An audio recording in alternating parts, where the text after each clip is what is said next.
Hi, this is Mrs. Jacobs here, physics teacher at Naperville North High School, doing a tutorial video about the 853 rule for data collection. This is a rule that our school follows when we're doing data collection during a lab for two reasons. Number one, it helps us collect enough data to accurately determine the relationship between an independent and dependent variable. And number two, it helps us collect data in a way that we minimize experimental error. So what is the 853 rule? The 8, the 5, and the 3 stand for three different things that you have to do as you're collecting data. We'll start with the 8.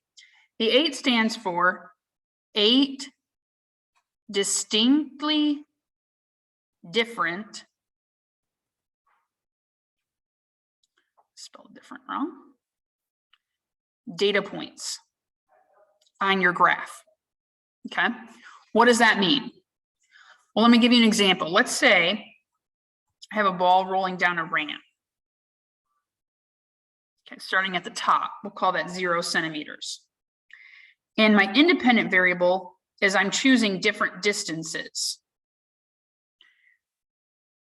Let's say I start with choosing 10 centimeters, and then 20 centimeters, and then 50 centimeters. Okay, my increments don't have to be constant.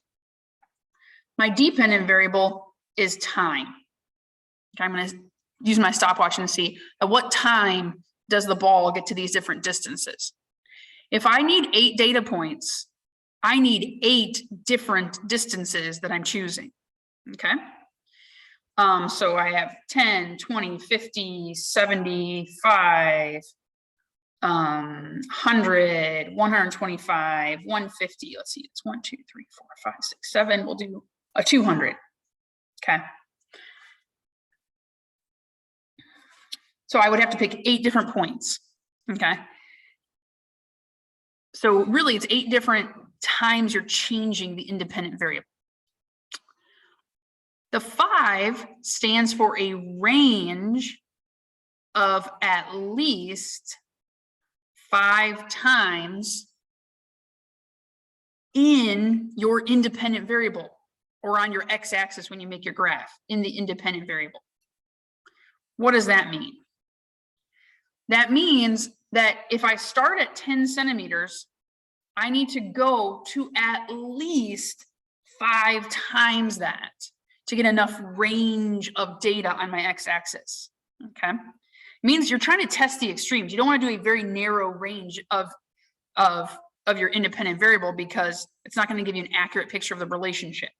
So because I went from 10 centimeters to 200 centimeters, I greatly exceeded the 5 times range rule. So I'm doing great.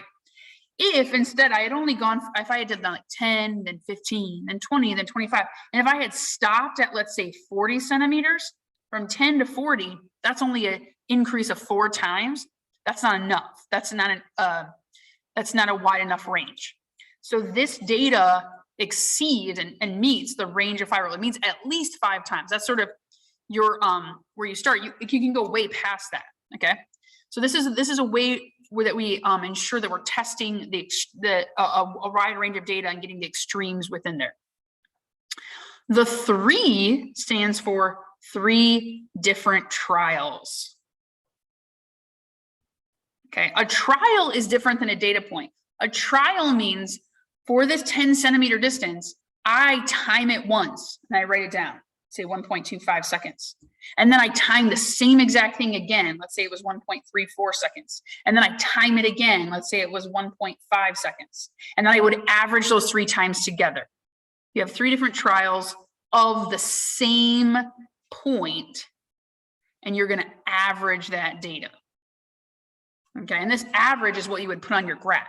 Okay, and you would do 3 trials for the next distance and 3 trials for the next distance. So really, you're taking a lot of data because you're doing 3 trials for every single data point. Okay,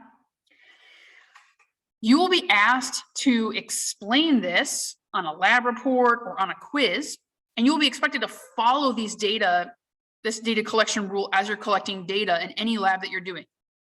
You will also be expected to be given a data table and evaluate, does this data table, does this data collection meet the 853 rule? Why or why not? okay?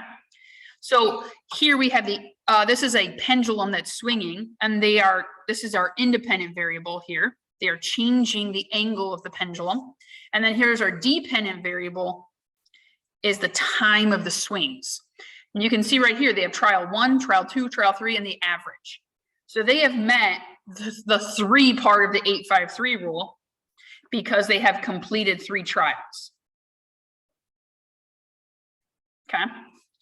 They have not met the 8 part of the rule because there are only 5 data points instead of 8. So you would say does not meet, only 5 data points. Okay, remember that these parts here, those don't count as separate data points. When I say data points, I mean talking about the time they change the angle. They only change the angle 5 times. And then a range of 5.